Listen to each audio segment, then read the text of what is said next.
Bien, bonjour à tous. Aujourd'hui, une petite vidéo un peu anecdotique qui me permet toujours de comparer un peu le système français et thaïlandais, puisque je vis en Thaïlande, comme vous savez. Donc, en fait, je compte ça parce que ça me fait tellement, c'est tellement choc, on va dire, dans le bon sens, hein, que ça mérite quand même d'être raconté en vidéo. Donc, moi, je vis en Thaïlande, je suis marié avec une Thaïlandaise et j'avais besoin de faire le renouvellement de mon visa, parce que tous les ans, il faut renouveler son visa ici. Et dans les process, on va dire, on donne les papiers à la préfecture, enfin l'équivalent de leur préfecture, et puis on a, comme en France, une espèce d'enquête de moralité, enfin de savoir si vous êtes un vrai couple ou pas. Donc la police se déplace à la maison pour savoir si vous êtes un couple légitime ou si c'est quelque chose de truqué. Que s'est-il passé en Thaïlande? Nous étions le lundi matin à 10h30 à la préfecture. La police, enfin le policier, est passé à 13h, entre 13h et 14h, soit un délai de 4 heures.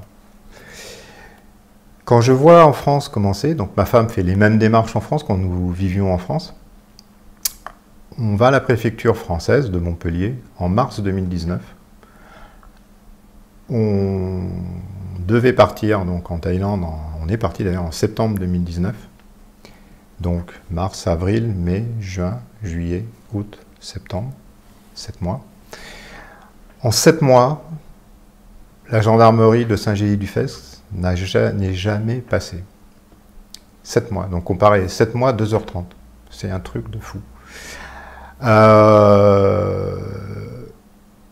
De surcroît, quand on a été à la gendarmerie de Saint-Gély-du-Fesque, qui dit, ben non, on n'a pas été mandaté par la préfecture. Quand vous écrivez à la préfecture et que vous avez une réponse 1 mois et demi après, ils vous disent, ben non, on attend l'enquête de moralité de la gendarmerie de Saint-Gély-du-Fesque. Si ce n'est pas du foutage de gueule, comment ça s'appelle?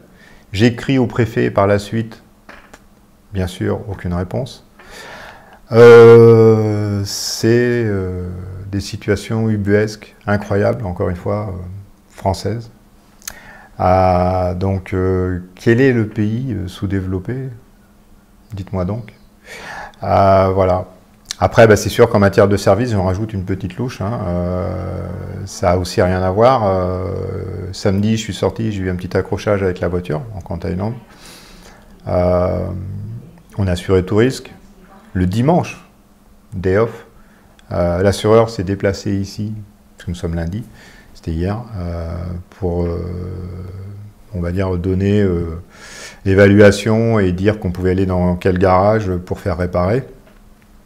Ça n'a rien aussi à voir avec la France, où on doit aller, même si ça ne se passe pas trop mal en règle générale, mais on doit aller avec l'expert, enfin la dropper dans un garage, que l'expert se déplace, puis reprendre la voiture, etc. Enfin voilà, en termes de service, je pense qu'ici c'est quand même imbattable.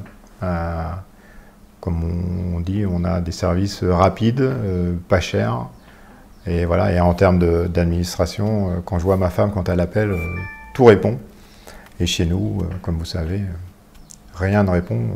À quel point que, par exemple, si on parle de préfecture, comme vous savez, les préfectures sont quasiment fantômes aujourd'hui. Pour faire la carte grise, tout ça se fait online. On appelle ça aussi l'exclusion sociale, donc il ne fait pas bon d'avoir plus de 70-75 ans. Enfin, en tout cas, de ne pas comprendre Internet, ça pue chez nous. Donc l'exclusion numérique, je crois qu'on appelle ça. Donc voilà, c'était petite anecdote. J'ai parfois besoin de vider un peu mon cartable, comme on dit, et de montrer que ici, quand même, il y a plein de choses qui sont bien mieux. Voilà, à bientôt.